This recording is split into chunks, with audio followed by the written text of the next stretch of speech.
Welcome to the podcast with no names. I'm not sure if I'm the host, but I am called DM Kainsar. And with me are, if you mind introducing yourselves. Hi guys.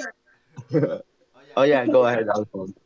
Hi, I'm Alephone. I am the cleric artificer of the party. Um, yes, Amiel, the one as a bar. I would like to introduce myself. I am Amiel. They call me Amiel of the Sun, a regent paladin, and a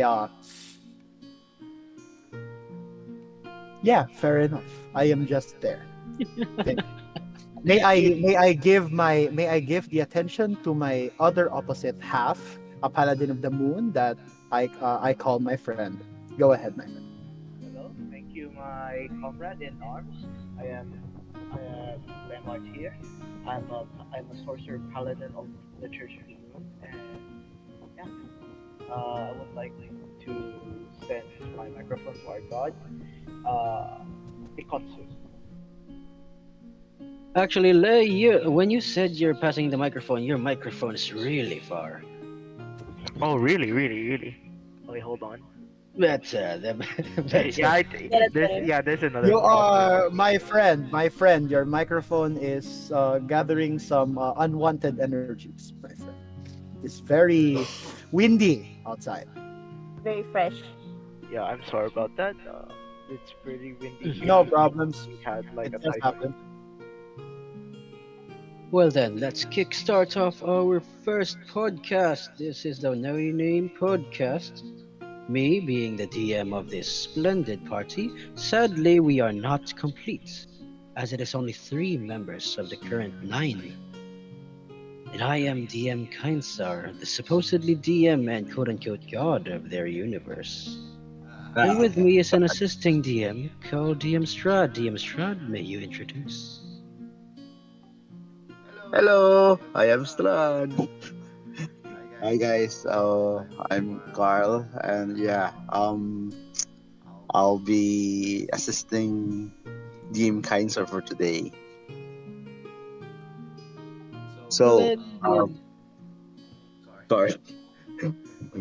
Yes, DM. Alright then, DM Kainsar, is there anything you would like to ask our splendid party? Uh, yeah. So, I've known you guys for some quite time now. Um, like maybe a month now or more. Oh Somewhere right yes, there, sir. But yes, perfect. it has been a while now, now that I think of it. Yeah. Yeah. So, I would like to ask you guys, how did you guys start playing D&D? Where did you guys meet each other, and how did the party became so big, and how did the DM handle it? Interesting. Yeah. This is actually a very, very funny story. I think it started around when 2 years ago when I first got introduced to D&D. That was when I found a just random curious thought of mine where it occurred to me that hey, there's this ancient role-playing game called Dungeons and Dragons. Why not I look for a game or like how to play it? Me proceeds searching through YouTube how to play D&D. Okay, I don't have these resources. But then they send me or like they mentioned a link called D&D Beyond. To which of course led me to big opportunities. Joined my first campaign and instantly got addicted. I am literally engrossed in D&D. After that, sadly, that was just a one shot, so I instantly found another campaign to join in, like this time a long term campaign.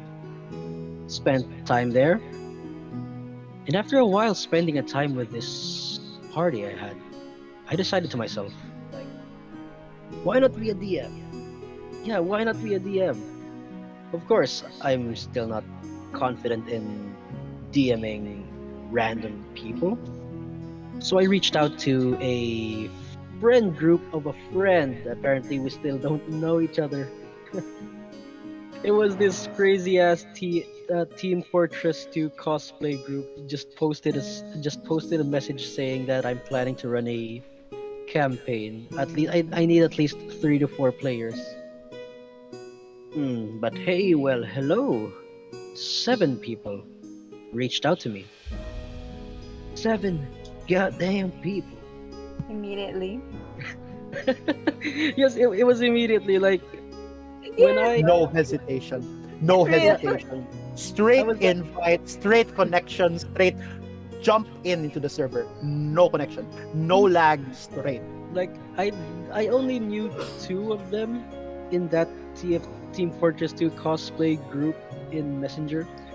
And then the random ass people just decided, hey, you're running a D&D session. Can I join? Oh, sure, you can join. I am running. I was contented at first when I saw 4 player slots were filled, but the messages kept coming. It just kept coming. I can't just, disregard them. So yes, my first D&D experience is with a large group of 7 people. And you Yep. know that Sounds about right. kept rolling until sooner in the story, in the second session, another one joined in. Oh my god. Makes it 8 people. And in like the center of the campaign, another one joined in, making it a total of 9 players. And holy crap, at first I had trouble managing them, but there is a trick I used where I asked them their backstories to give them more plot relevance, or like a character in the story which I can then mold into something that I can use for future uses, or like implement in the story to make each and every one pay attention to where the story's going. Maybe that's why I learned how to keep everyone in attention. Well, some maybe aren't. Looking at you, Moon Paladin. But everything managed to work out fine because everyone seems to be enjoying. I personally saw that to myself. And it's actually even more funny because apparently 9 still isn't enough, because more temporary characters seem to join. Like, pass and go characters. We've actually had another Warforged Artificer that joined our party, making it a total of... Wait, we're 10 now? Wait lang, 10 na kita. Yeah, I'm pretty sure. Yeah, wait. What? 11. Do we At include- this point, when you write down all of the people, we have 12, 13, 14.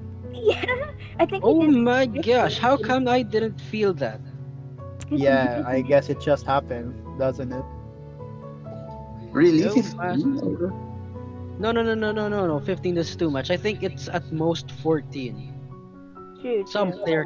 some are temporary characters. They just, go there for the specific arc and they just leave. No. But if you count all of them, at once. you Oh have yeah, if 14. including the temporary characters, yeah, they would probably reach a number of 14 people. But people have their ups and downs, their burnouts, or their business and life, so apparently not everyone can make it always. And that's quite understandable. Which 14 or 10 players, which on itself is what at one point we thought it was normal, but as soon as we talk to other people, or specifically Alephone, overhearing other DMs, we are overcrowded. We are very overcrowded, but we just saw it as normal, and I don't know how that happened, but it just did. So We've been applause. seeing it normal for months. Yeah, months. I was actually surprised, like when the one shots in like face-to-face stuff. I was actually surprised when their slots are like only 4 to 5 players ish. It was like that's so little. You just gotten used to a big party. At this Like point, it's just one big happy family. a family that tries to kill each other, apparently. Nah, it's okay because even though we like to kill each other, at least we know each other's feelings. Feelings. Spoken like And a true try paladin. try to understand each other. As for example, other people might want to do some genocidal war crime, Geneva Convention type uh spooky stuff, but the other might just want to try and pet a dog. The Yeah. other might want to try and heal us with a happy smile and then stab us with a highly serrated dirt coming from a, I don't know, like an ancient god. And one might be a floating skeleton that can literally obliterate anything. So that's a Come to problem. think of it, we also have a really weird party, like weird of the weird here. True. Me Okay, as a okay. new DM, me as a new DM just basically allowed it. Now I can't take it back. Okay. So you're looking at one, the literal sun; two, the literal moon; three, three, a literal child Not of the more oak. of like a literal mood. It's more like of an aspect of the sun, like a paladin, like a direct Nah. paladin of It's the sun. close A enough. direct paladin of the sun. It is close enough. At the same time, there's a living ghost. There is a lich. There is a sweet innocent elf girl with a very interesting background, aka Death. There is who am I forgetting? You're forgetting a lot. I Yes, like I the know. fact I like the fact that Alephone's backstory used to be so innocent in just finding her lost parents into this amalgamation of horror. Not anymore. I don't know how it became the way it is. But hey, it fit. It fit. But yeah, apparently, I think that it's just the magic of friendship that it's just the magic of friendship that made me mentally sane to control 15 people in the party. Yeah. MLG reference, MLG reference, intercepted. Oh yeah, and at the same time, the part where being a weird DM, you basically made us face a Tarask and a False Hydra, level Well, three, well, level three. in my defense, you did not battle a Tirask. You were just basically tightening its chain. Remember what I said? Face, not battle face. You made us face Yes. a Tarask and a False Hydra. I mean, you did technically survive. Don't look at me then. Look at Mr. Moon there, Mr. Le, because he was the one who came up with the things. But the part where you made us face them isn't really. You're not innocent either, Mr. DM. And I am pointing my finger at you. I write the story, and the story's freaking big. I mean, Your not gonna story lie, doesn't. not gonna lie, Story Amiel doesn't does mean. have a point. Story doesn't Yeah. mean facing a Tarask and a False Hydra at level 3, buddy. Nah, that's not simply do. I mean, I'm giving you ideas, but it doesn't mean that you're gonna add them like immediately, like facing us at level 1. Am I right? Hey, know, Give me Yeah. ideas, and you're literally. You think of it this way: giving me ideas, whether it be cruel or good, you're indirectly helping me build the world building. So think of You it as a know. reward that you're playing the world that you built, right? Okay, yeah, you know what? Yeah, to be honest, DM has a point. We can't argue with that. Right. Speaking of which, I like how it's literally the start of this live stream and we already went from straight to curved. We are curved. We are dropping right now. We were at before we went into that tangent. My bad because most likely I was the one who made the tangent. But before the tangent, we were introducing each other. Now we're going into lore and pain. Okay. Yeah, no, I Do you, also love- do you guys want to continue that, or should we straighten up a bit? I think we basically answered Strahd's question. We should probably wait if he wants to know more before we blabber our mouth over here. Also, before that, can I My bad mention about that. that I just noticed that like we were so formal to start, but now we're back to normal. Well, formalities never really existed in the dictionary of the no names. True. No names, am I right?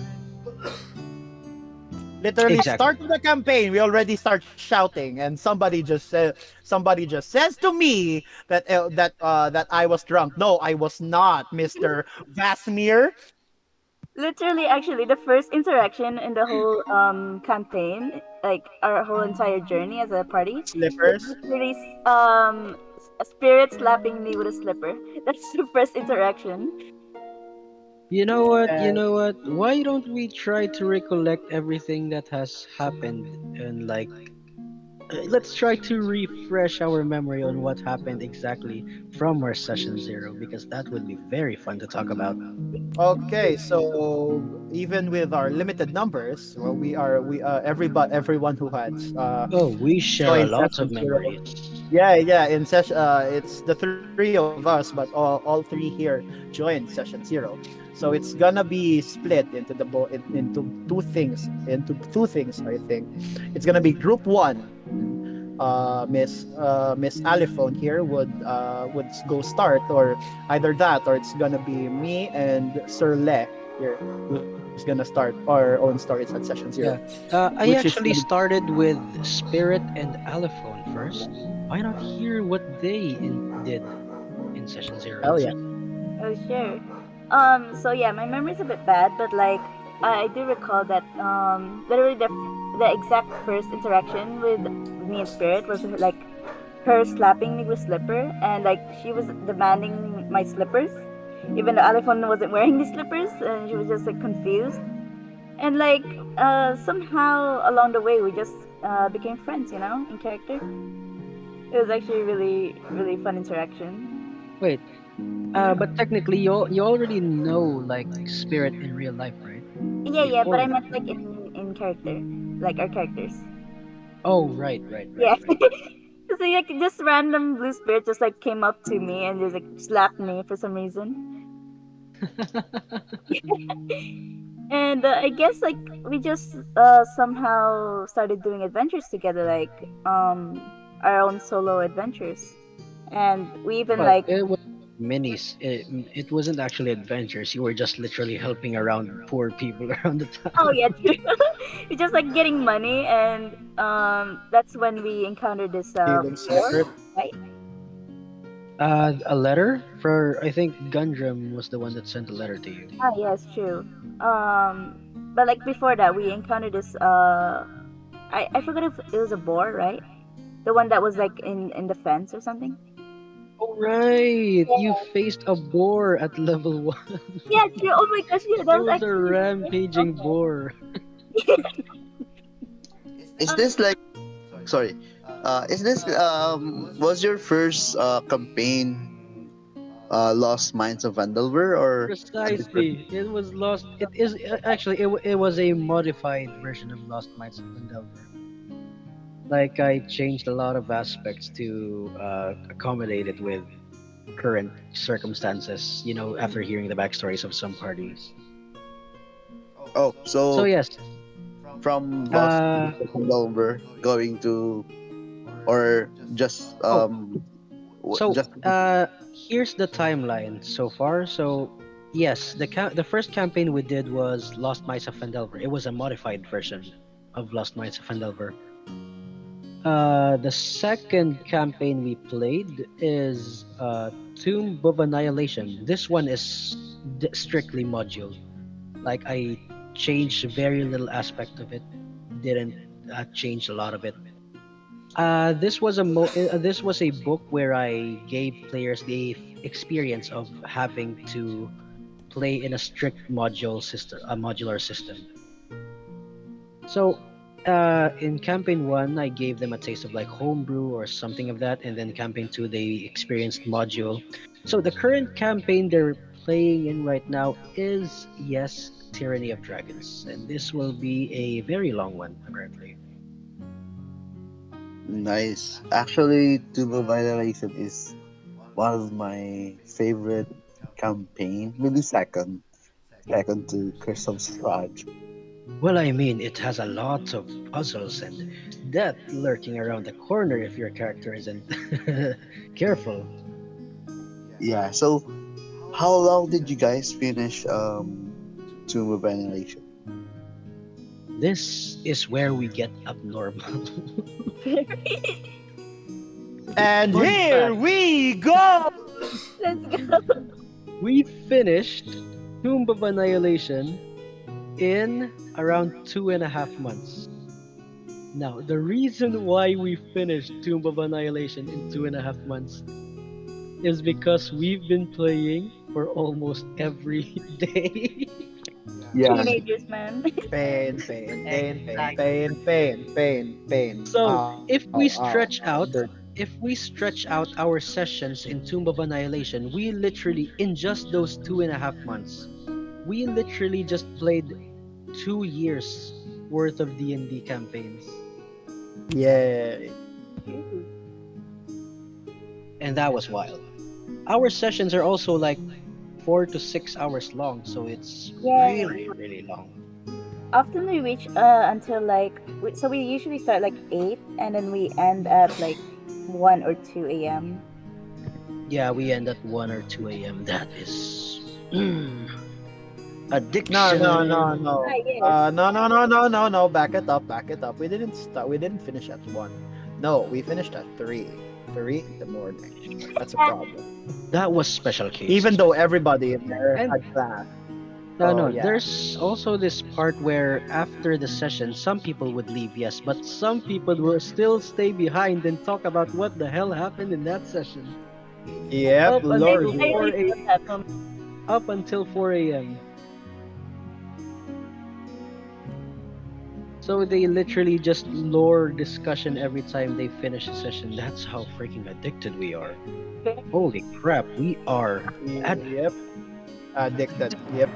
I'm really like surprised and at the same time really amazed with your group because you are like hardcore D&D players. It's like I We noticed are lifeless. Yeah. No. We had life. What do you mean? Our life in the D&D world. If we die, we die IRL. Oh my gosh. You guys play almost every day and it's like literal gida, like every day yeah, I think I noticed that every time you guys are in session.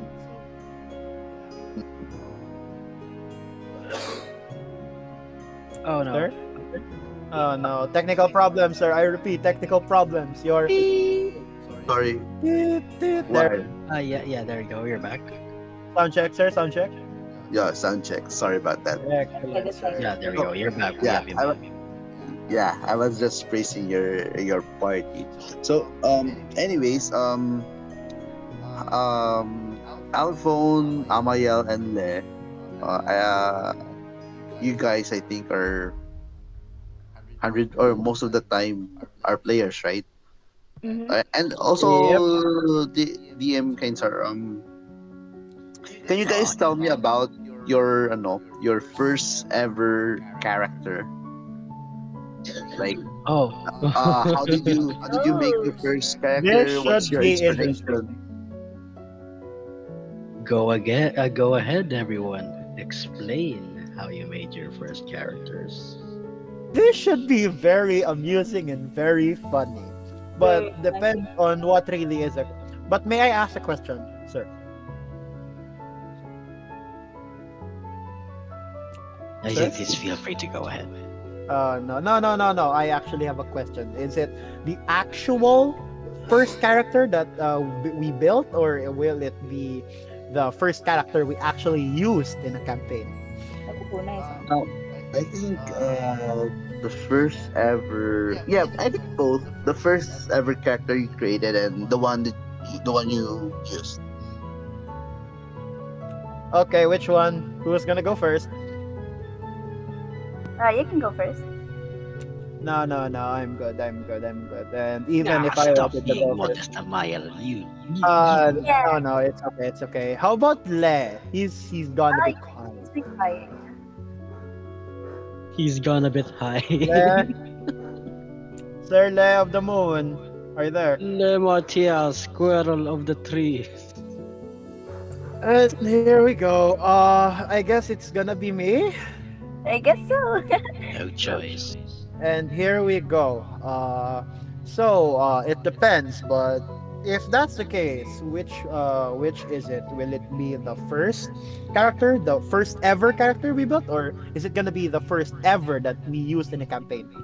Oh, you can go with the first ever character you built first. This will be entertaining. Okay, so this should be a funny story. So, considering my history with everybody here, the most specific the most specific person I have history with is Sir Hikotsu, or DN Hikotsu to be specific, because surprisingly enough, he was the one who actually came up with the with D&D. But we originally thought D&D was an online game. Yes. As it turns out, it's not. It is very complicated. So even knowing that, we still didn't know at the time. So we just built a character, expecting it, to just pop up in an online game or something. So I made the character based on a book that that we were writing. DM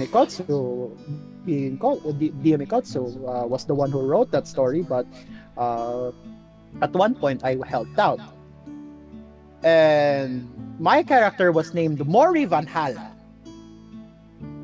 Mori Van Hala, basically based from our story, but it turned out to be, imagine a what's it called again, when the butterfly effect, where we basically discover one thing and that thing leads to another, and that another thing leads to another, and my stats on that character was very terrible. I basically stacked my character with all of the very rare items, to the point that my character can't even move. What? His initiative was in Ah, negative yes. 10. Negative 10. Strength was negative 5. Dexterity was negative 1. Negative all stats. Even though I had the rarest item, I still didn't know how to play that. So I just said, "Oh, guys, look at my character. That. It has all the rare stuff." And it turned out, excuse my language, scheiße. Stop laughing. Stop laughing. You were with me. You were with me. Don't try and move into the shadows again, because you were with me in building that character. Shut up. Hey. To be fair, we don't know Shaisa from that point. We just decided we put some random stuff Yeah. onto your character. Yeah, we Not basically even not even caring about. Oh, I think the reason why you have -10 initiative is because we skipped the ability score part. Yep, that's how it happened. At the same time, So actually, by default, your score is 0. shut up. You know nothing. No, well, no, actually, you know everything. But screw you. May you roll a natural 1 in all of your rolls. Dumbass. I will pull an Uno reverse card. Oh, that's not Screw good. you. I have one of my own. But considering in this topic, the other question, or the other variant of the first character, is Amiel. Give me a second to look at his name again. His name is Amiel Judas Kashnuse. I have no idea where I made this name, but the Amiel part was based on another story that I was trying to write, and the Judas part was given to me by a I wouldn't say friend, more of a associate from school, and the Kashunuse was based from my actual name, which IRL is literally Chris Cashews. My last name is literally Cashews. So I just made some few adjustments to make it more medieval, to make it more fancy, and like cashewness, and that's it. That's His beautiful. design was well, thank you. It was very random. But I did not expect for it to work. But basically, his design was based on a game I still hold dear because Sir Le actually bought me that game specifically.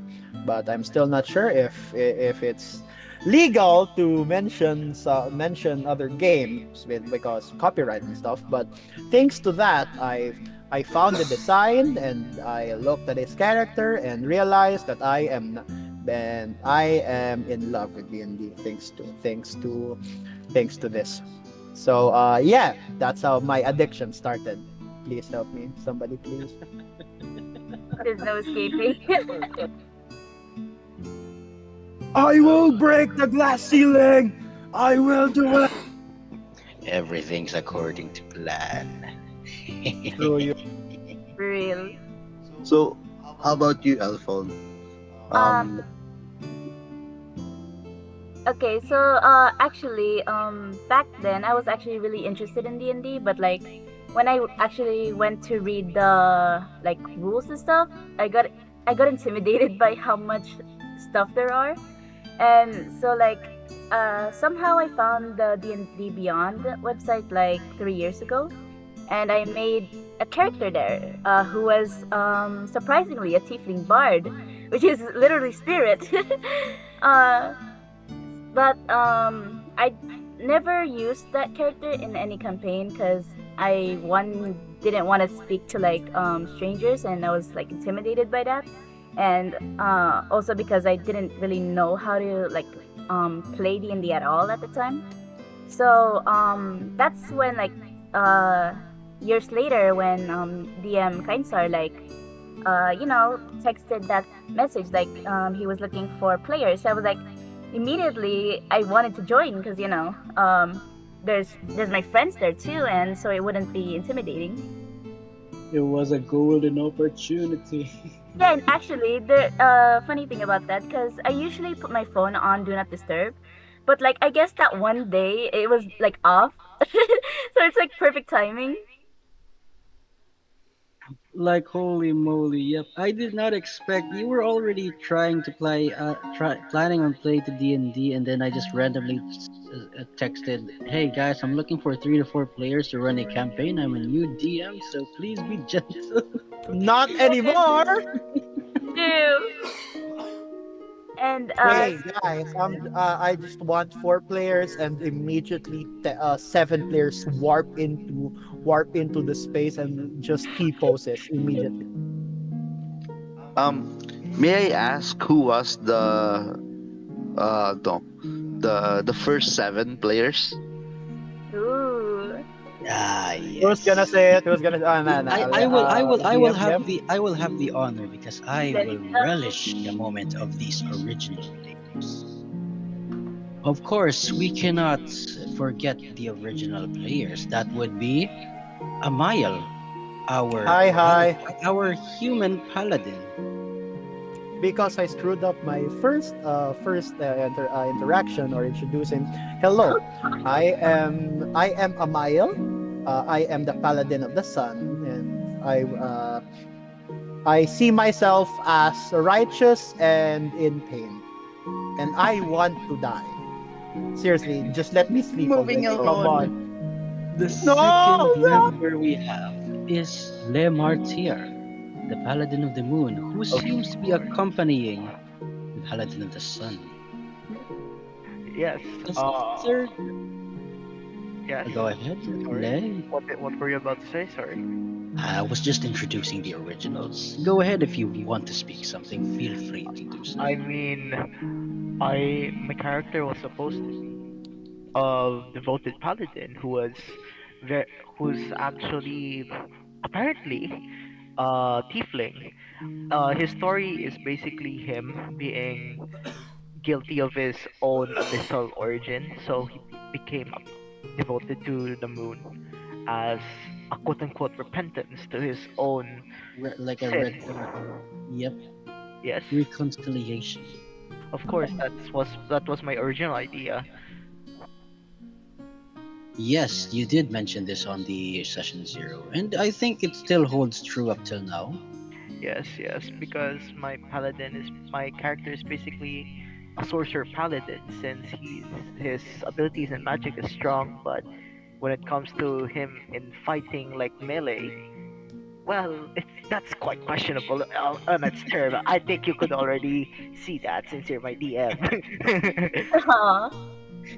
Well, you have some powerful guiding bolts, I'll give you that. Okay, fair enough. That's true. Okay.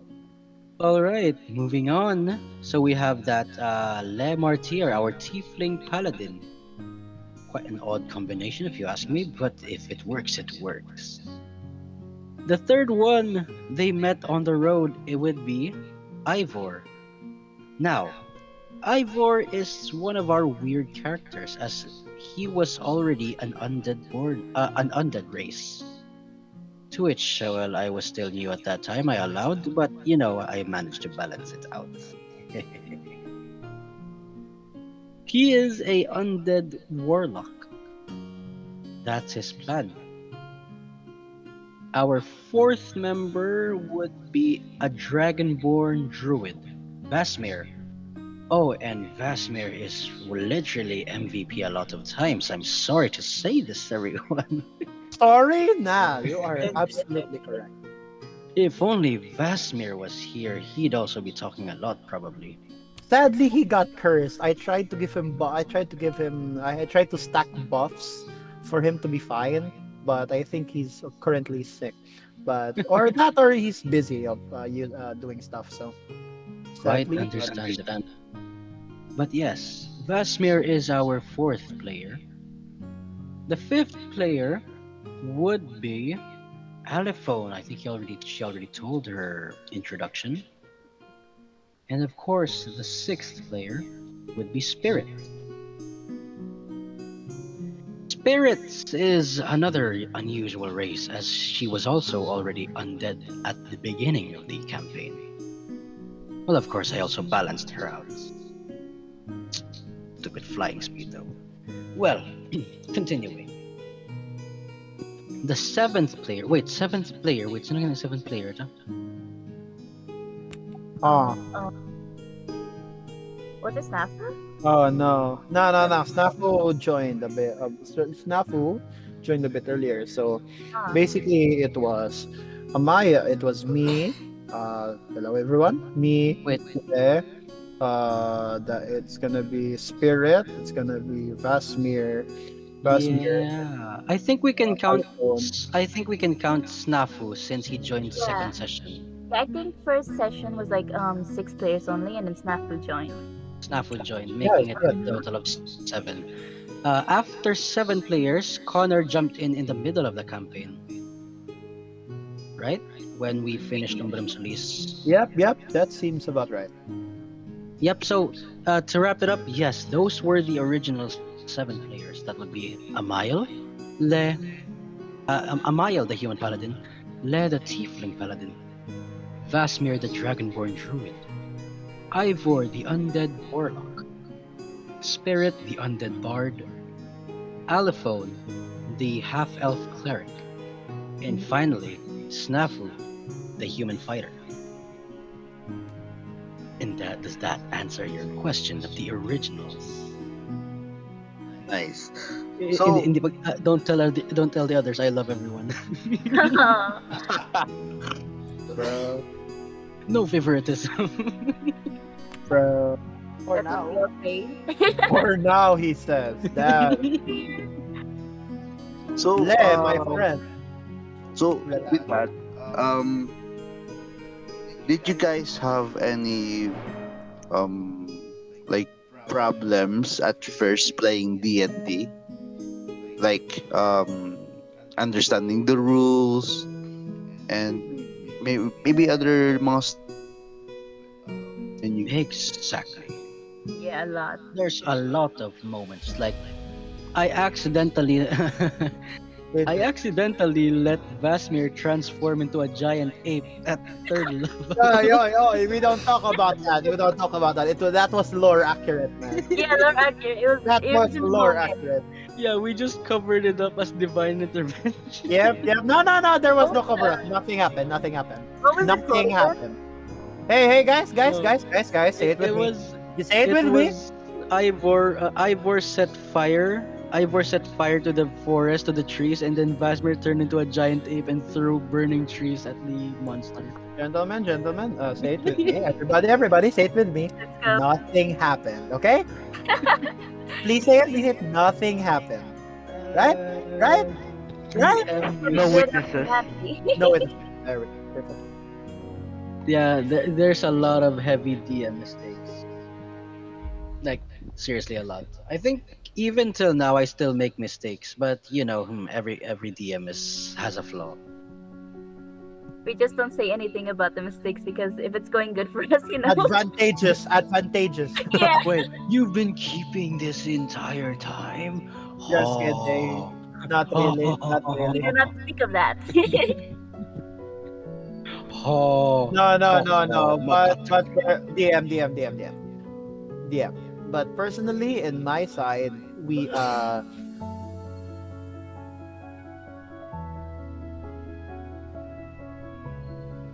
Wait, you got cut off, or was it me who got cut Oh, off? no. my bad. I swear was- my heart that I did not take advantage of you.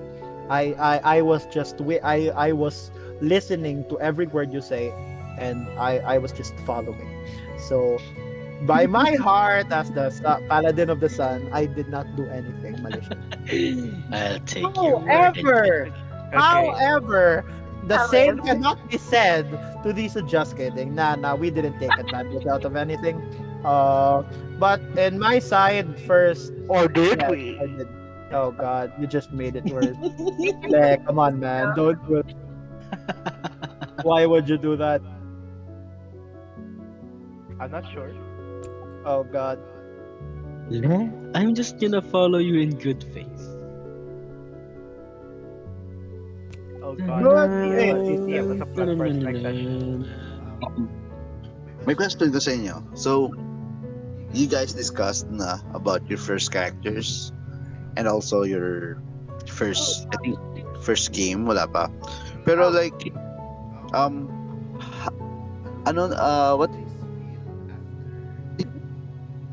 what did you guys feel after your first game? Did it make you like super like D&D, or medyo you got interested D&D sa later sessions pa because first game was hindi pa, I don't know, hindi pa kamo familiar sa mga rules or sa game. Wait, ang Okay, gonna ask who wants nyo to is, answer first? do you mean by that the first campaign, first session, or something? Sa first game you get, like, syempre, on the first game, kasi for me, the first session or the first game, the first game or the first session will always be the make or break of the player. I always notice every time when there's a newbie and plays D&D for the first time, the first session or the first game will always be the deciding part if he likes the game or not. Oh, actually, lain ang ako niya style sa ilang ginagawa. Actually, And it's actually fun because they rolled along with it. Like, the whole party was heavy role players. Like, they know how to role play.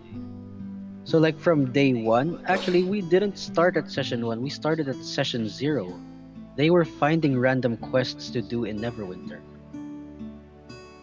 And yes, Alephone, you did mention a rampaging boar. Yeah.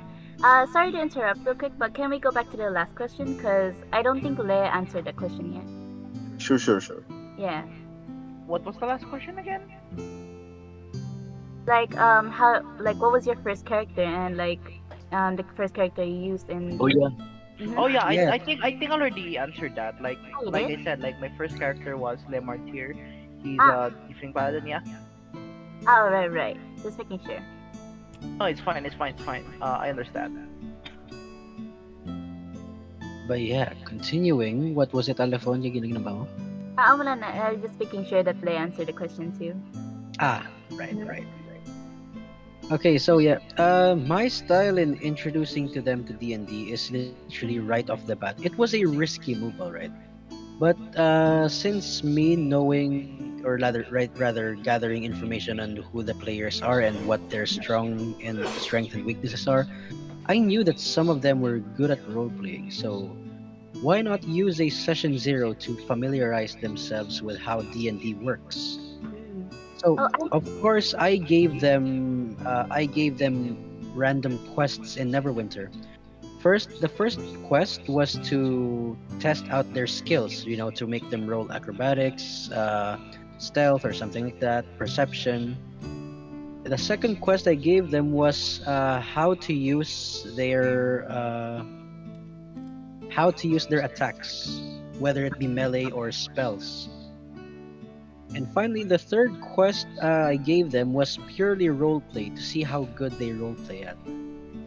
Might I add that on the first campaign we were not it's undertoning, but we were very very cautious, very like timid and very touchy about things because something might happen and all that. And what's the word for it? We were very cautious. Like there's gonna be like very random encounters that's gonna happen to us that we don't expect, even though it was already like one of the more expectable events that's gonna happen. Like how we entered like a dead caravan, like how we stumbled into a dead caravan, and then we were very cautious because we know something's gonna happen. It might be an ambush or you know something like those of the sort. Yep, that sure was the case.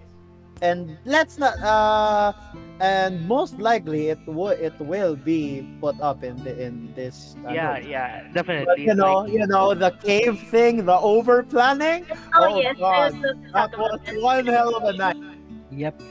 But wait, let's try to do this in an orderly fashion because you're gonna sound confusing if you jump to Uh, Yep, timelines. my bad.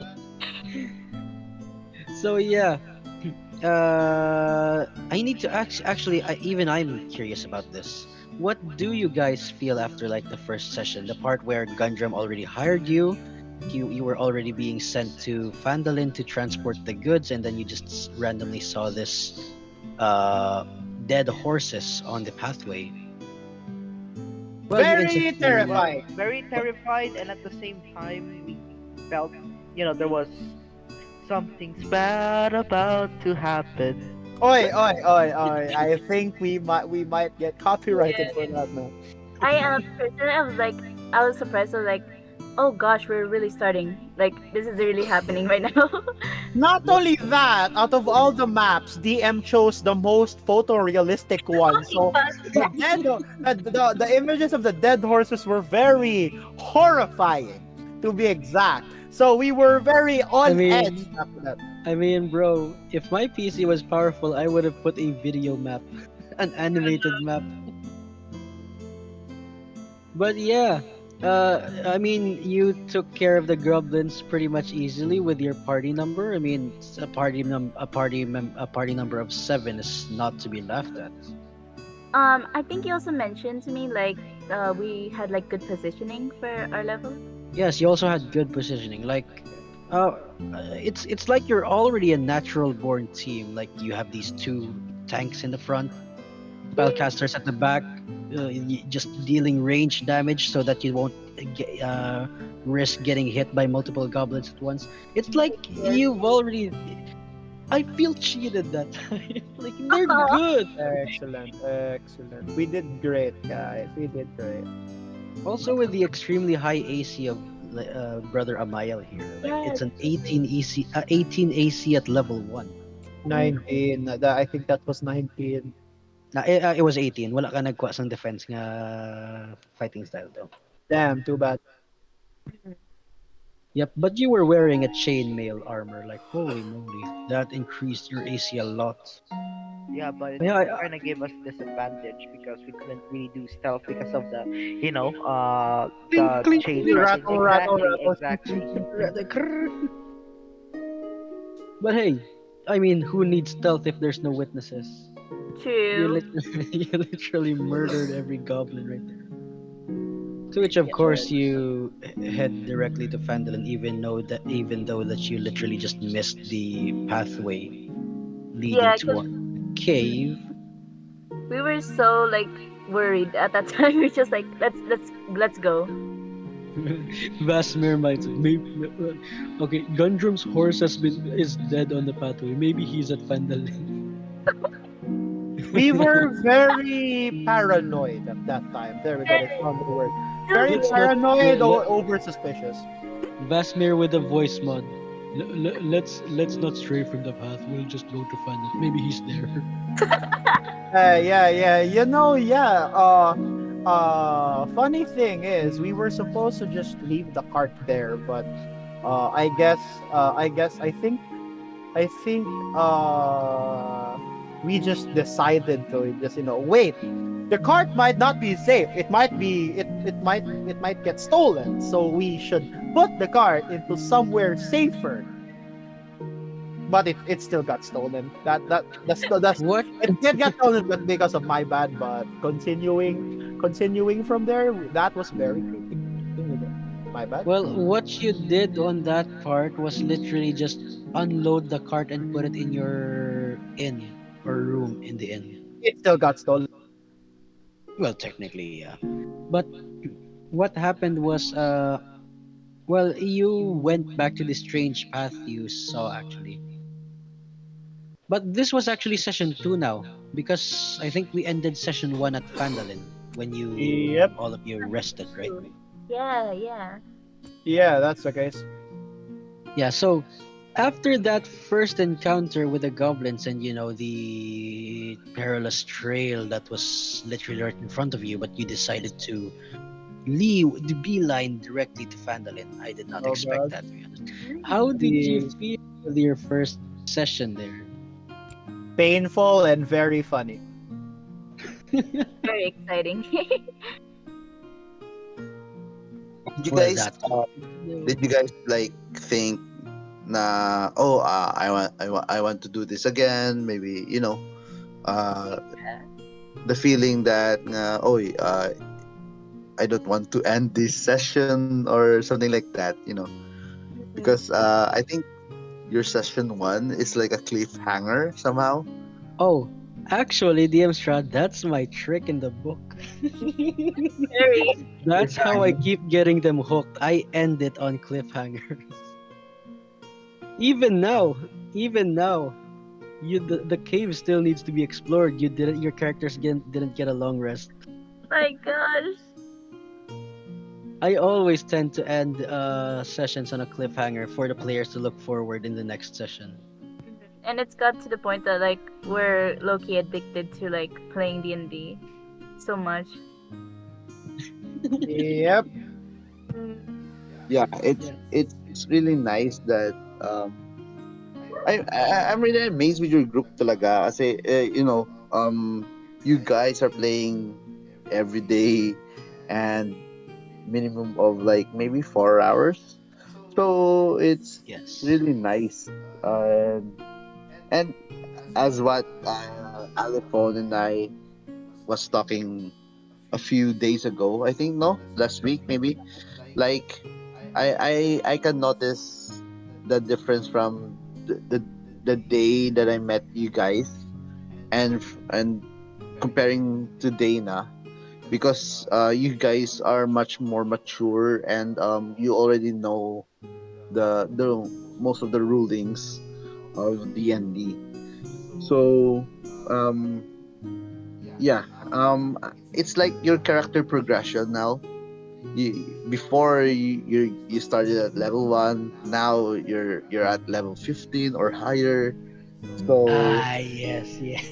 True.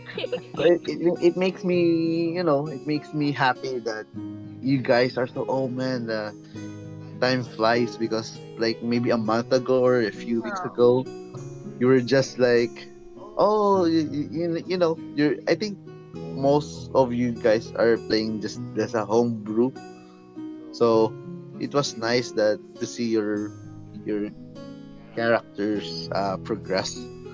Oh, and not only that, I think I should take this time to also announce, I mean the players already know this, but I am running an epic campaign. So we will be going above and beyond the normal D&D rule standard. And here we go again. Pain, So unprecedented pain in unprecedented levels. Yet again. yes. So I'm planning to run an epic campaign, which means that I would probably need to make a system of my own improvisation when they go above level 20. And I personally don't mind the extra load work because hell man, it's really fun enjoying and building their world they live in. Yeah, it's like Like it's not it's not tiring because you're enjoying every it's not moment of yeah, your of it's the not lore. tiring if it's doing what you like love or enjoy doing. So it's practically rewarding if it's practically rewarding to me as the DM if the players get to experience the creation and the magic that unfolds when they discover this part of the story. It's always a blast to play like every session, man. God damn. Yeah, and also I forgot to mention that you guys are very lucky, especially with DM Kainsar because or DM Hikutsu because his being a DM is like having a curse. You'll be stuck to be a forever DM. Most So likely, most likely I'll be there forever, D. yeah, I But mean sorry. yeah. Actually, about that, it's a funny thing because like a lot of our members in our party like actually want to become DMs too. So yeah. Oh, Yeah, nice. Connor and Basmer, they are trying to aspire to be a DM, especially also Spirit and you, Alephone, if I remember correctly. Hmm. Oh yeah, Spirit was running one shots a few weeks ago, right? Yep. Yeah, her one shots are pretty intriguing. Like it was pretty unique as because the way she runs her or makes her one shots is she bases it off her dreams. Oh Ooh. yeah, that. And it's kind of like a Alice in Wonderland type of one shot. It's pretty intriguing. It's like walking into the Feywild. True. Ooh, nice. Yeah, I I was I planning on hopping onto one of her one shots soon if she does. wait. I have a question. Since you guys are are playing D&D na for a time now.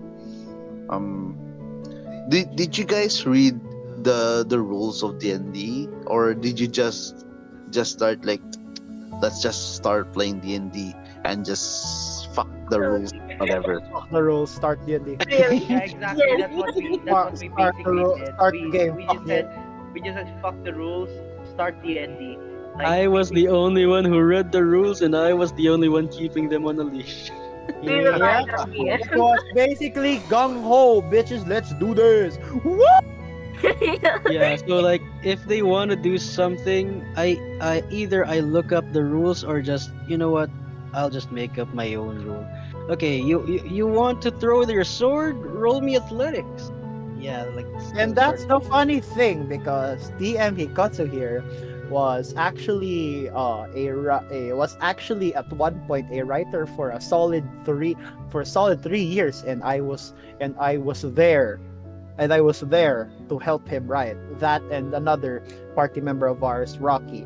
We both of us helped him develop this story, and we actually were there when he wrote his story, his personal story, which is DM, may I name drop the story that you were cultivating? Sure, go ahead. I mean, it's what made me a good writer. Nah. You were already a good writer. What do you mean, man? Don't nah. Blood. You are beautiful. Don't. You do know you're not getting an inspiration out of this compliment. I know. What inspiration? Why would I get? Why would I want to I gain was just kidding, anything? man. I Blood, was just why would kidding, I man. want to gain anything from a compliment? Because I love you, man. Why would I? Why would? Come on, nah. What happened, man? But see, I but was just and kidding, man. yeah, fair enough. But in all seriousness, the story was Black Halo, and it was basically the reason why DM Hikotsu's writing was very already tuned up to be this very creative, very resourceful. It's lore building. It's like flowing water. You can basically get a cup and look at it, and it's still not gonna be the whole thing, even if you have a cup already in your hand, there's still a river or an ocean to discover. So you really have to wear your diving goggles, wear oxygen masks, and go deep into the abyss just for you to know the whole story. And it's not even the whole thing, even if you're that deep down. That's damn man. Damn. Congratulations, man. That's a Congratulations. beautiful way to put it, actually. I'm not that good, Baka. Screw you. I love you, man. No homo. But yes, all the information or rather the parts that you've seen, or the parts that you know in our D&D world, it's not even half. So I guess you do have a point there, Amiel. You lose sleep over over a game that you just decided to you lose sleep to a game you just literally decided to just let's play it. Literally it's just that. Like, you know what? Let's go and play D&D. Literally that. You lose sleep over that. Why wouldn't I compliment you on that, bro? Yeah. Why? The Also, lore building, the stuff you do. Literally, we do something unexpected. Oh, what unexpected? This happens. What do you mean? may I add too that DM has not slept today because he was busy Yeah. making lore. Shush. Shush. I am as good as a pickle. And that's the funny thing because of the fact he always try he always he it's like it's like being in a forest. You feel like you're going in a straight direction. Next thing you know, you're literally back where you came from. Yo. We encountered a black dragon. You know what? Let's search the stats. Okay, Yes. it can do acid breath, and then that black dragon breathed fire. Why did it breathe fire? Oh, because it was a red dragon that got scorched. His skin got scorched. So, so bad. That was not a black dragon. That was a red dragon. And okay, search up the stats for the red dragon. No, wait, it wasn't a red dragon. It was a gold dragon that was modified into a red dragon that got scorched. So now it's a black dragon. So, ow. That's what I freaking love about DM style. Ow. That's why I told you that it's no use looking up the stats because I make it my own stats. Literally, I always remember when Vasimir used to look up stats and then expect, wait, DM, he has this health. Wait, DM, he has this ability. Yep, and it didn't really last very long. did it? At this point, he just gave up and just he just gave in. You know what? Let's just kill this thing. You made a character that broke the fourth wall and was reacting to every comment that we make IRL. So, yeah. Yes. I can literally counter any metagaming here. But anyways, what question we were at again? I forgot. It was long ago. Oh We god. were derailed so bad. Oh god, this is gonna be a problem. It My was bad, heavy everyone. derailed. I'm such a bad Yeah, guest you're here. good, man. That's my Good. bad. That's my bad. But speaking with the but seriously, what question what we were on again? The world D&D. How did we start? What was our reaction? Nah, nah, nah. I think the last question we were asked was what was our reaction on the first session, and we just spiraled down into chaos. How did we get Sir, here? Sir Stradian, what was the question again? Sorry. Nah, it was alright. So, what was your reaction on your Oh, first session, or Like, after yeah. your what first was session that? with your team? Thank you, sir. Do you want to play more or something like that? Yes. Play more? Yes. Immediately, yes. 100%. At this point it became a part of my life.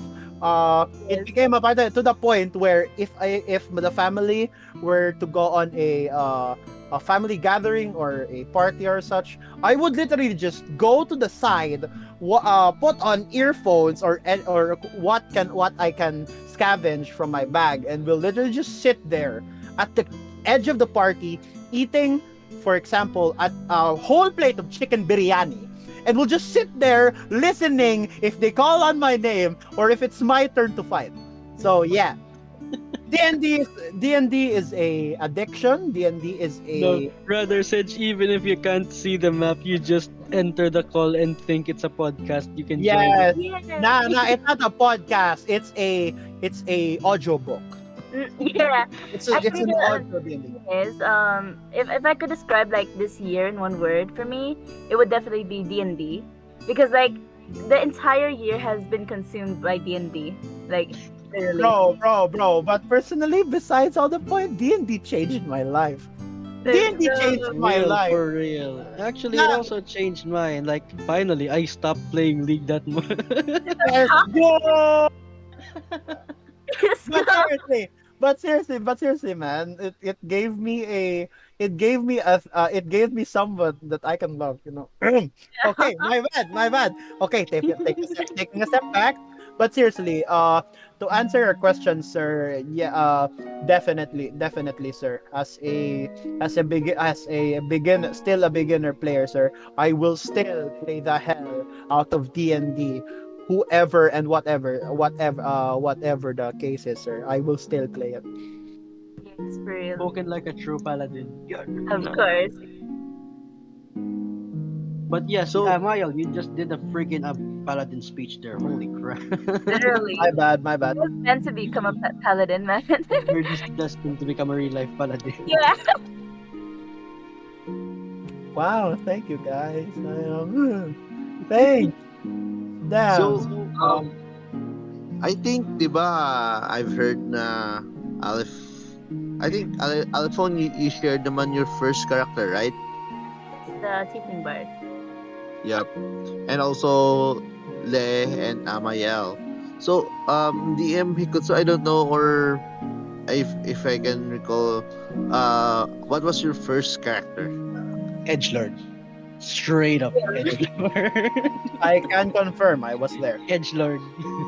Yeah, you know what? I already heard his character. It's basically an edge lord. Apparently, it was this dark elf or drow elf nga rogue ranger nga wala kay istorya sa tanan. He's like sulking there in the corner with a scar on his face nga puti ang iyang isa ka mata. He's just looking at the party, and whenever a party member talks to him, he does like short talks. And yes, it was a one-shot character, so sadly it was really, really quick. But hey, I killed someone. And So, yes, that's technically like I think I was in my emo phase, so yes, Edgelord is why not. all right. Um, let's wrap up your introductions to your characters. sa D&D. So, can you guys describe your characters right now in 3 words? And can you tell us what inspired you to create them? For DM Hikutsu or DM Kainsar, if ano bla, if you're given a chance to create a character right now, um, you know, what is that character, and can you describe it in three Oh, words? I actually have an active character, Subong, in a different campaign, so maybe I'll just try describing that one. All right, go. All right, So, I'm going first. Oh no, I'm going last. The describe DMC. describe your characters in 3 words. Your characters right now in 3 words, and can you tell us a brief description? What inspired you to create them? Amiel, you should go first. Yeah, go first. Okay, give me a second. Basically, 3 words, sir. 3 words, Yeah. if I'm Three correct. words to describe your characters now. Here we go. I'm gonna shout as hard as I can, but basically the 3 words because the 3 words are I am the sun. I no the four wait, Forward. Forward. damn it wait give me a second let me Erase the space of the sun. okay I am sun. Yes, I am sun. Literally that. Yeah. That's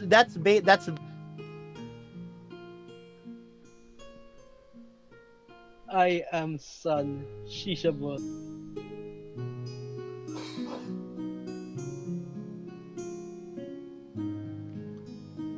I think Amiel got cut off or what? Oh no. Oh no, abi ko ako ang nag-cut off. Yeah, madami ko. Yeah. do I have to tell history about Amiel? Yeah, 3 words lang. Alephone, ikaw na before Perfect. he Next, Lord. next. For me, it would be patient, wary, and motherly. Let's go. Oh, Fact checkers can prove that this statement is false. Mom! Mommy, mom.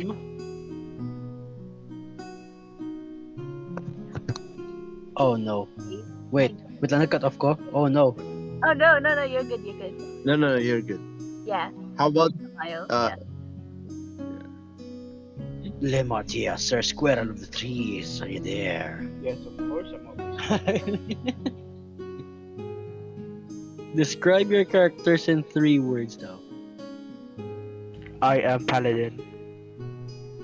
Real. Seriously. Seriously. You're just a cheap copy of him. joke lang. Okay, Come on, man, don't do that. okay. Wait, hold on. Let me think of something. This is okay. Let's see. Anong Samuel. Let's say- Dead Redemption. Hey. No, not Red Dead Redemption. We don't talk about that. Okay.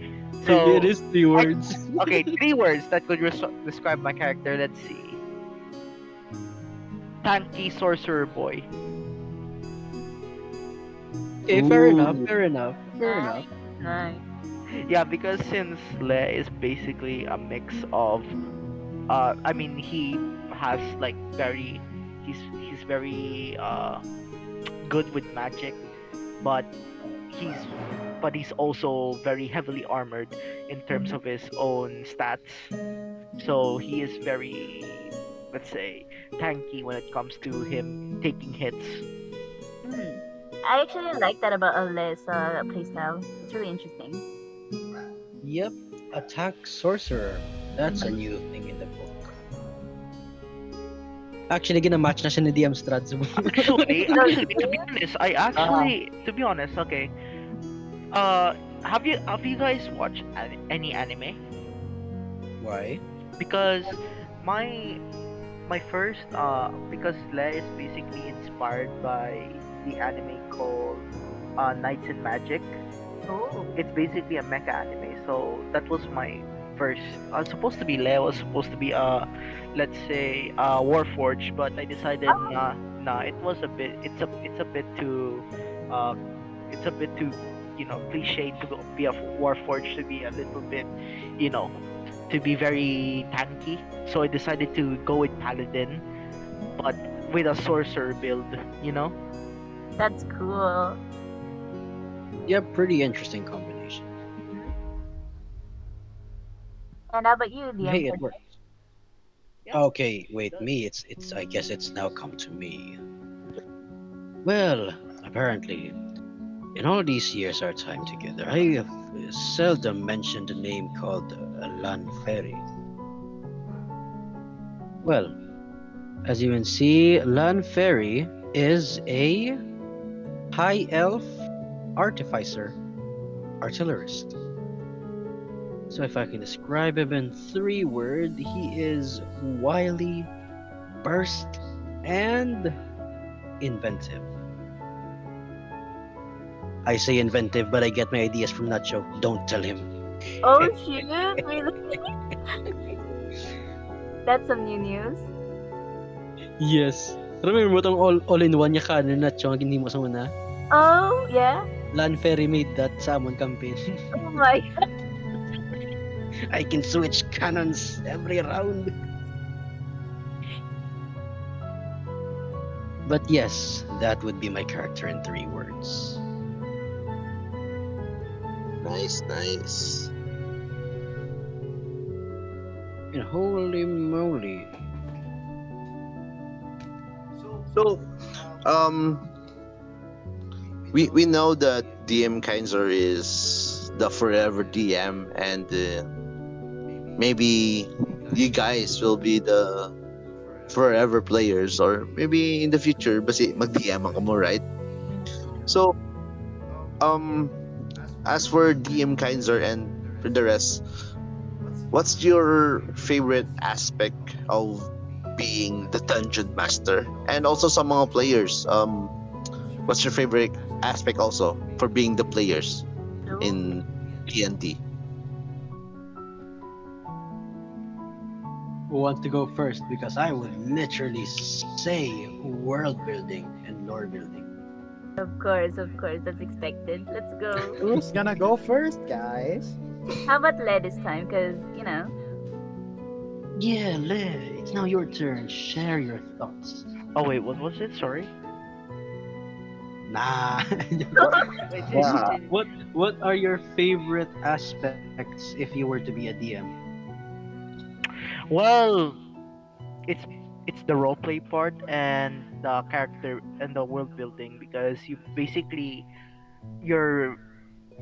I'm not sure if this is allowed, but you could basically make the lore even deeper than it already is. Like, have emphasis on that character, this character, that deity, what type of people that worship that deity, what type of deity is that, the lore of the world basically. Yo, Le, that's what I've already been doing. So if I can do it, you can do it as well. Of course, if I was a DM, but remember, I'm very, I have some, I'm not really, socially active, so I'm not You'll gonna be be a cut world out. DM. Come on, don't give me hope, please. Anyway, yeah, that's it. You That's get basically it. Yeah. not as a player though. Oh, as a player, it's actually the gameplay. It depends on what type of gameplay that the DM actually requires, or is favored by the DM. That's it actually. Jeez. moving on. Alephone. It's now your turn. Ginauna to siya, Miles. Ginapabuhayan to siya. But for me, like as a DM, heavily inspired by DM Kainsar, of course, it would also be world building and role playing, because that's just what I'm used to by now. And as a player, it would most definitely be heavy role playing, because it's just so interesting to like see the mash of like personalities. Like, as my character is more like quiet and more introverted, and compared to like other characters, and I think it's really fun to see their interactions. Yeah.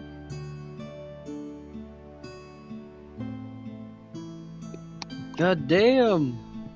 Well, I mean, let's be real. World building aspect is really, really fun. Yeah, too. Well, I mean, if you can handle stress if you're building a really big world. Mm. Like, holy crap. Have you seen ang map ng ginsend ko kag pila ka countries ang kailangan mo? Bro, I'm preparing for the 4th campaign because you'll be island hopping. Yeah, actually, we actually went to like 3 different, what is it called? Continents, right? You still haven't went to Ravnica yet. Oh yeah, but Or we're Ravenloft, rather. yeah, we're gonna. But yeah, we've been hopping around and stuff. It's really fun. Yep. Well, you've hopped to Eberron to visit Umbram Solis. That's, I think, the only place in Eberron you ever managed to go to. Oh, true, true. And finally, Amiel. Are you alive, my guy? Here. So basically, the thing I like most about World game D&D so is, I guess it's the aspect of being grounded in another world. It's to escape from to escape from the normal ties of life and to be who you are or what you want to be in a real world.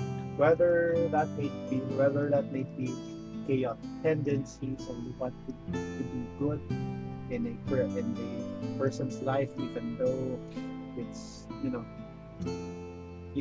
it's just a NPC or someone you know, it hovers along there. Or that, Yes. besides that, it's basically a way so that it's basically fun because of the fact that gameplay and all that. You can basically just sit there, and you can just do what you want at the same time, being yourself in a world where some things might happen and some might not. Gives you a way, I guess that's it. Yes. Dungeons and Dragons is an F2F or online MMORPG sandbox where you get to be who you want to be. Oh my gosh, he actually did it. Did it? I put it all. He actually did it. I put it Oh my gosh. It was a golden opportunity. I cannot miss it. Beautiful. Damn you! Damn you. Also, Maya, I think your mic's a little muffled. Oh, sunshine. Oh, my bad. I just raised it up. I just put it down. Yeah, you sounded depressing there, my guy. Okay, so would you like me to do it again now that my mic is fixed? Nah? Nah, it's alright, or else I will do the Albion Dungeon on Dragons again. Alright, guys. So, maybe for our last topic, if you could yeah, and if you could bring one magical item from the game of D&D into the real life, one would it be and why? Helm of telepathy. Definitely helm of telepathy. Either Bag of by holding. or healing. Yosej, no cap, bag of holding. Bag of Heal. Bag of holding, helm of telepathy, my armor that I can retract and put back. The infinite mug. One item lang, kalma.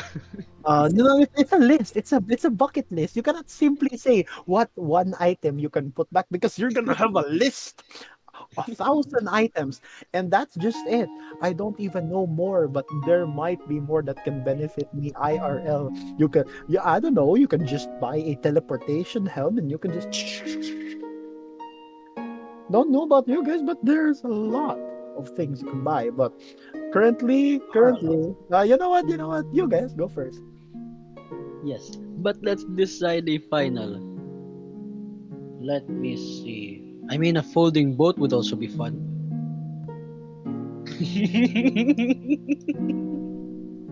It's not really gonna be that useful, but fair enough. Speaking of fully built, do you guys want to tell like what Put our it command words are? put it in a room of your enemy. Shout the command word. And it's just boom, just a random boat Random ass long ship sprout spawned in the inside the middle. room. Yep. Do you But guys I want to like think, sorry. um Seriously though, it would probably be. Yeah, Yes, no. Yo, Sam, I don't think you'd like Helm of Telepathy kaya wala kasang lucky sa real life. oh right, shoot. right. Oh no. Oh, come on. Don't do that to me. Come on. Come on. Okay, okay. I understand. But yeah, still, it's kind of funny, not gonna lie. Want to teleport to Japan, proceeds to get teleported into the gangster town of China. No. It's more like, wants to be teleported in Russia, gets sent to the front lines of Ukraine. God damn. Boy, Gosh. thought we are. But, I thought we bro, no jokes. seriously. Kung like in the daily essentials, I think the bag of holding is the literal most useful thing Yeah, in true. terms Oh of yeah, like daily essential. Like you, and not only that, it weighs almost nothing. It's always 15 pounds. Hmm. You could put an entire cow inside and boom, 15 pounds. You 15 can pounds put is an like entire bomb inside, boom, 15 Like pounds. actually do exactly have a like bomb inside. 15 pounds is Oh, like what, disregard 12 my kilos, bomb right? example, but yeah. 15, Ah, what? 15 pounds is like 12 kilos, right? If I'm correct. Somewhere around that. I think it's just your average, a bit heavier laptop. Oh yeah, fair. So it's literally light, man. Like, holy crap, you could put up to 500 pounds inside that bag and it will only weigh 15 pounds. Yeah, I get that item. But like Frick the other magical stuff if I can carry lots of items with me. yeah. But like if we get the like actual limitless bag of holding, that would also like be helpful. Yeah, but scuttering through the belongings will be pain in the ass. True. Like you have a million of items susunod sa mag-holding. Okay, let me just say not that. That takes 100 of years to find what you're looking for. Okay. But yes, bag of holding is the nicest option. I mean, wings of flying is great, but I don't want to get seen as a fucking manananggal.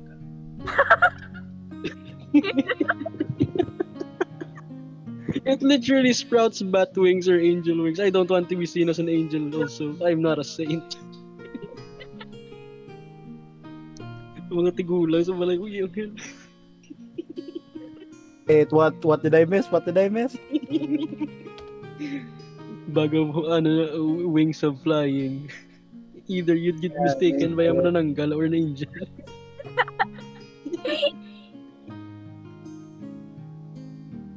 Personally, Wings of though, speed is also nice, though quote-unquote cheat para maperde si Usain Bolt.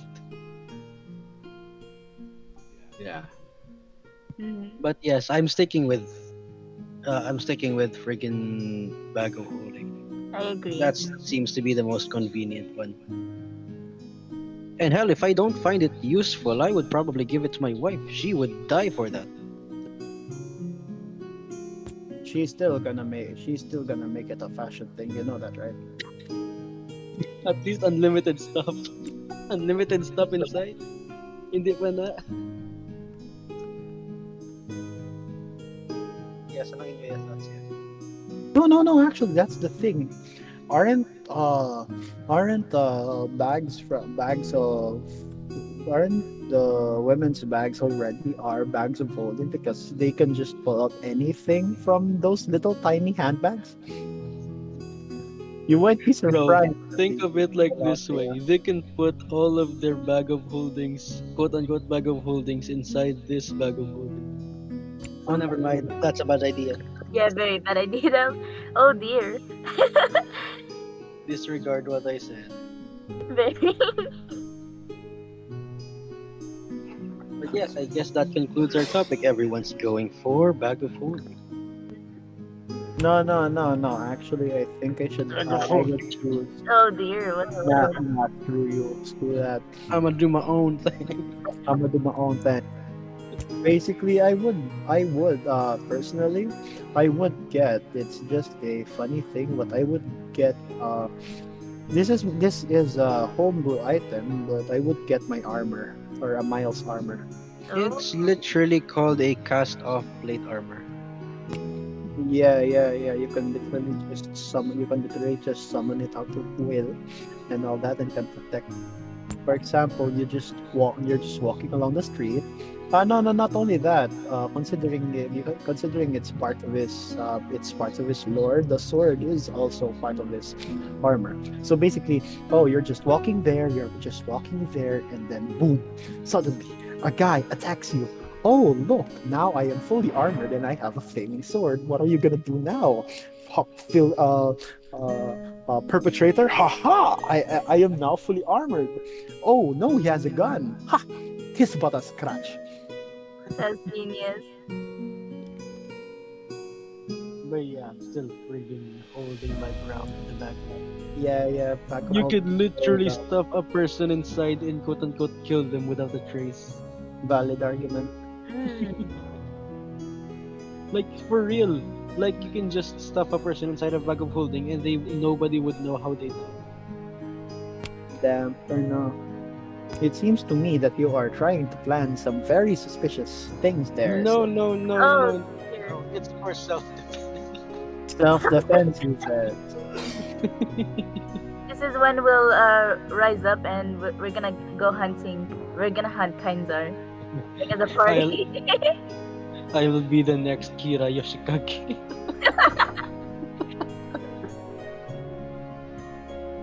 Everyone into the bag of holding. No, I don't want to go to the bag of holding. Sa Hondo. Oh, magic item. I would also like to get yak. Yeah. Yaka. Zahando. Very Don't you mean the interesting. spear of destruction? No? Yeah, actually. Fear of Yeah. annihilation. Yeah. Don't you mean that? Nah, actual yaka. Shut up. Ah, What magical item, guys? Did you encounter? Like, you feel that the item is a little bit OP? Have you Oh. encountered any such? Michael's fusion fire. Ah yes, definitely, yeah. interesting argument about the fusion fire, but no, I think it's very balanced because the more he uses it, the more he loses health, and he nearly, killed himself.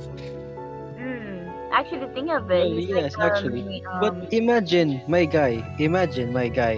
He has max damage sufficient fire, that is 7d12, and he uses all his grit points plus 5d12, so that's a total of 12d12 damage. mm, Diba? It's a maximum of like 144 damage or 160 damage. alright, Bro, it can literally one shot CR7s or probably CR10s. for real. He's actually like a mini blood hunter in that sense. Nah, Hecate is more powerful. Ah But- yes, definitely. I'll just say that literally yes, Snafu does trade his life. Mm. Like for this extremely powered gun, he uses his HP. It's a very tricky he- system. He also has low AC, so he could literally be easily targeted by enemies. Dude, yeah. Yep. So yeah, I guess his statistics balance out the openness of the A gun. OP But still, item. my point still stands. The fusion fire is the most OP item that homebrew siya, Mm. that you encountered. Second would probably be Connor's great sword, but it only deals huge damage to dragons, so I think that's also balanced out. Is it the Weaver thingy, or is it just like a normal? Quiver Buster. Yeah, Weaver Buster, yeah. That's the dragon slaying sword, but it only deals extra damage to dragons. The next OP item I gave is that you got is probably the flame tongue longsword, Amiel's blade of Blade sun. of Sun Up. Ah, Yep, it always deals 2d6 fire damage on hit. beautiful. Yeah. And I Amiel, think yes, Amiel, pwede mo tumobrang inobra ni Strahd, like empowering your divine smite. Define empowering, define smite. Oh, you mean Instead that of dealing 1d8, you can spend spell slots to increase the damage. No. I need my gets ko na nga man ang option. I get that option, but I don't really need it considering I usually go to my smites. Yes, but you can cast smite and empower your attack. It doesn't cost an action or a bonus action para mag-empower. But you need to have you need to Yes, you need to spell sacrifice spell slots. But example, at that point, Amiel usually will just use. He might use it at one point because he never uses it. Yep. Literally, ang max damage ni mo sa isa ka divine smite is 5d8, my guy. Bro. But seriously, in all seriousness, the way you made considering Amiel now has a new oath, to be exact, the oath of the sun. At that point, it's not gonna be used because all it's gonna be used for is gonna be hellish rebuke. Let's go. Guys, hold on. The flame, I need to pick the finger of a god, Alright. the know you. Seriously.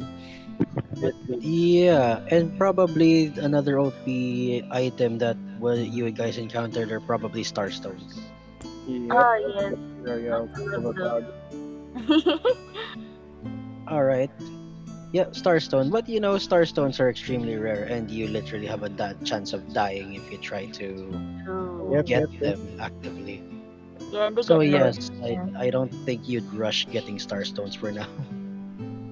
Oh no. Not Yeah. not like that. Alright. Wait, nag-leave na sila eh. No, he's just deafened. He asked for something. I think. So, sorry guys. I think ano eh. So since you guys have lots of experience playing D&D, and I'm sure there are memorable moments gidya, and playing D&D in sa inyo campaign. So may I ask what was your most memorable critical hit or fumble in a D&D game, whether it's DM Kaiser's game or other D&D game or Scandian ba? So yeah, what's your most memorable critical hit or fumble in a D&D game? Who's gonna go? Sorry, but I need to point this out. This literally burned in all of my party's memory. The very first critical strike in our campaign, Spirit beheaded a goblin Yeah, with a that's slipper. Oh my god, yeah. It was beautiful. Using a slipper.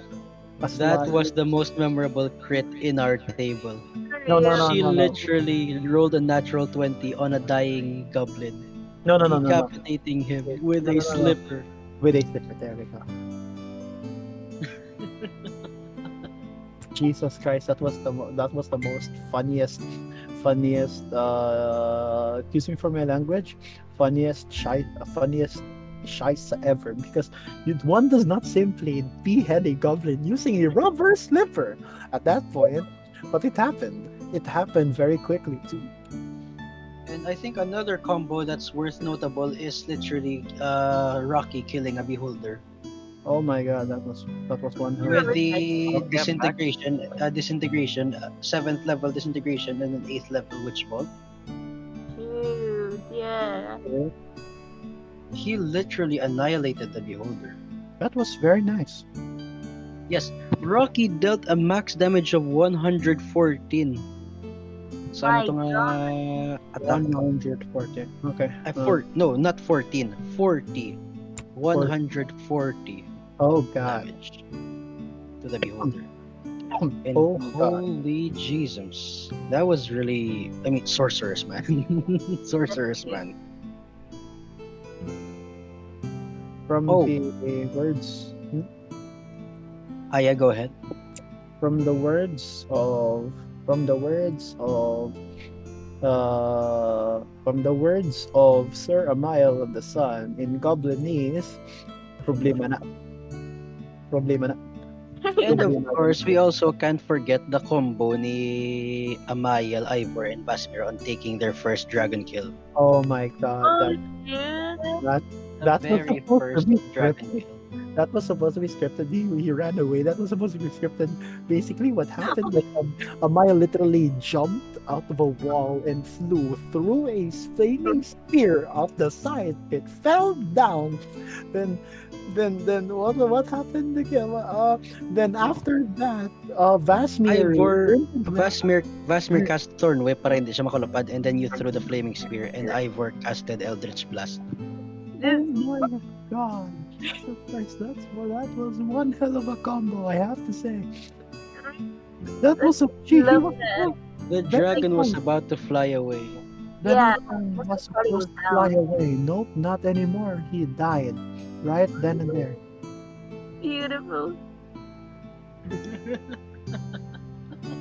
Jesus Christ, man. Jesus Christ. Wait, 1, 2, 3, 4, 5, 6, 7, 8, 9, 10. Holy crap! I'm looking at our session highlights, and we Yo. have a lot of shenanigans. Oh, yes. Quite a lot, definitely. Yes. So, Quite a lot is an understatement. how about the fumble, guys? Oh, the fumbles. Fumble. Let me see. I think sa ako naning aside. Let me see. What did I fumble? I think yung like the moments that we're about to like throw everything pero you got not one and all. Yeah, wait lang. This not that one, but you remember like Mayos? Which, The boat. oh my god, yeah. What? Mayos. Mayonnaise slips, falls into the river. No. I did not fumble that. Oh, Yes, there was a time where ang isa ka NPC sa party nila, like they forced the NPC to say the command word to summon the boat. The NPC got a little bit was a little bit a show off, so he threw the boat into the water and shouted the command word mayonnaise. He rolled a natural 1 in athletics and he fell into the water. beautiful. Yeah, I did not fumble that one. It was the dice gods who I told love me. that. Yes, It was the dice gods who told me he will fall.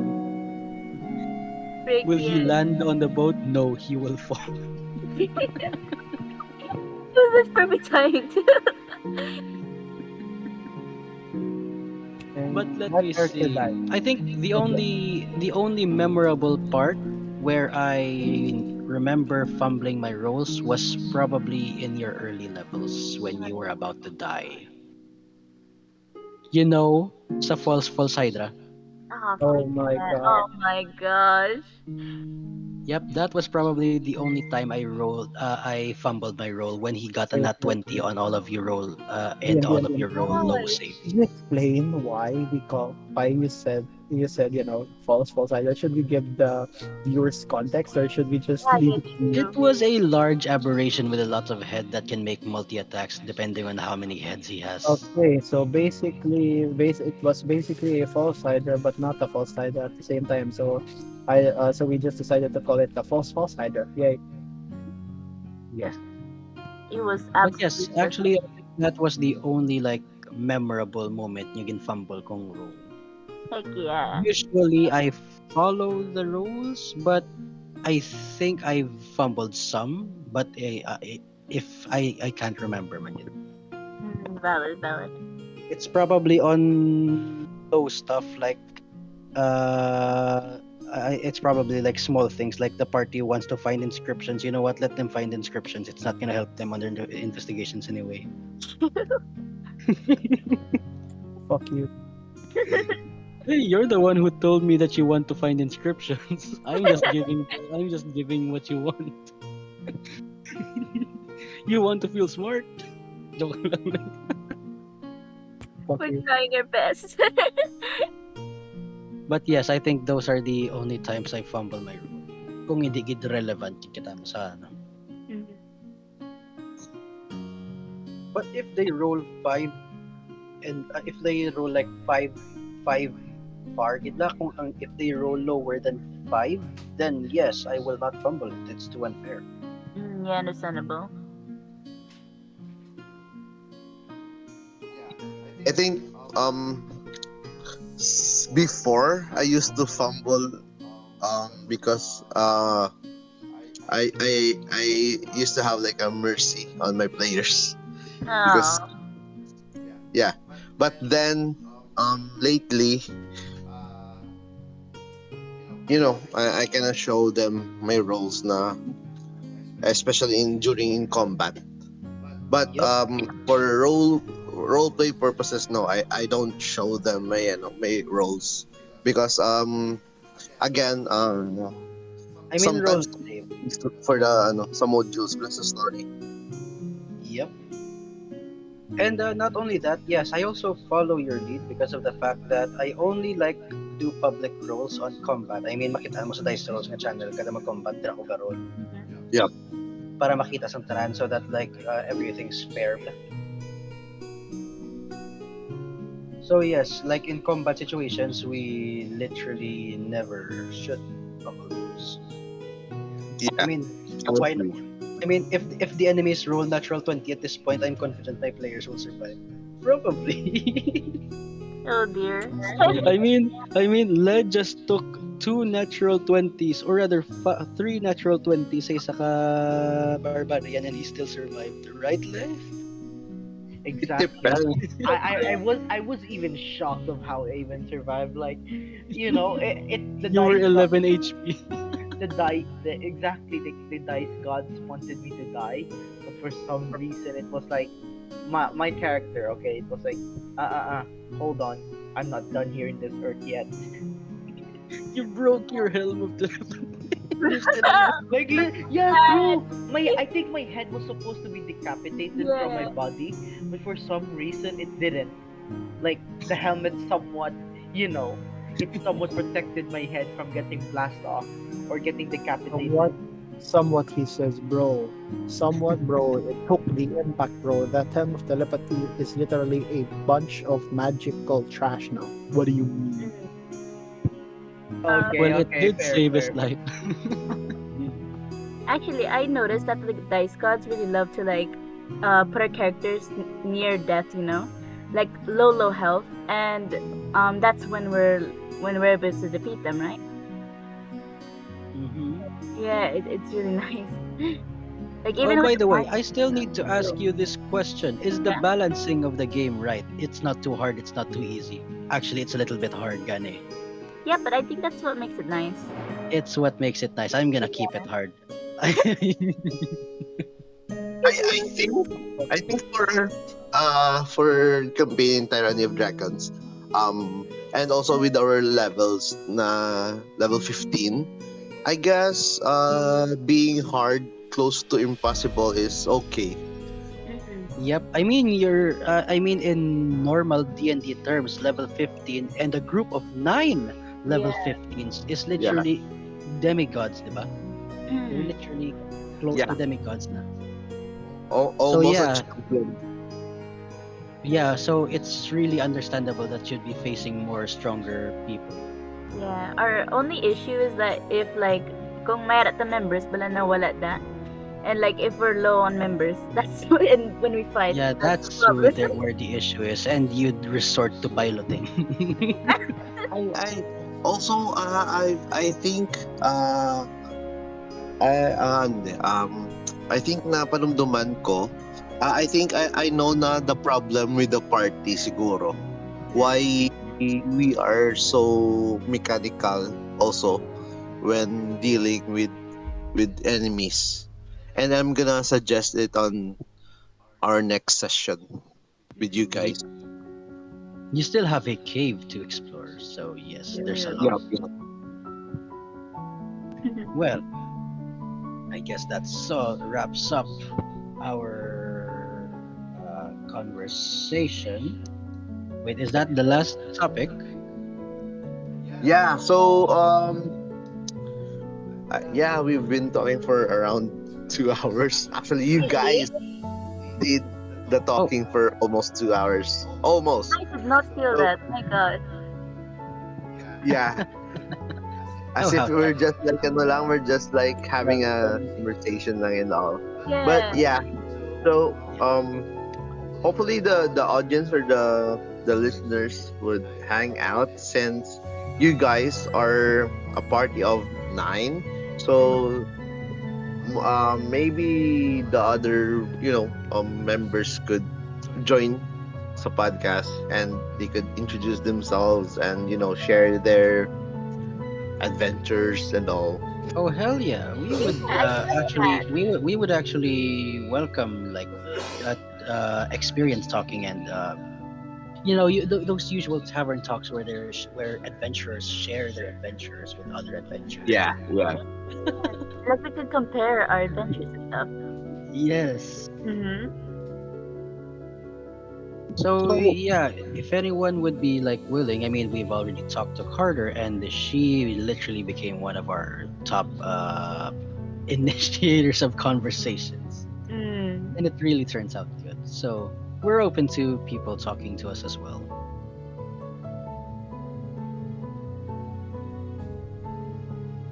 damn, Ferno. Mm-hmm. Very much. All right then. Well, if this is the end of our podcast, I will have the honor of closing it. Let's go. Yeah, Let's go. Well, everyone, thank you to listening to our first podcast, where this is the podcast of the no names. We still haven't figured out a name. Wonder when we'll get a name. If we no will name decide on a podcast, name. no name podcast. After all, we're the no names. Again, thank you for listening. See you all in the next session. Goodbye. Help, please, somebody.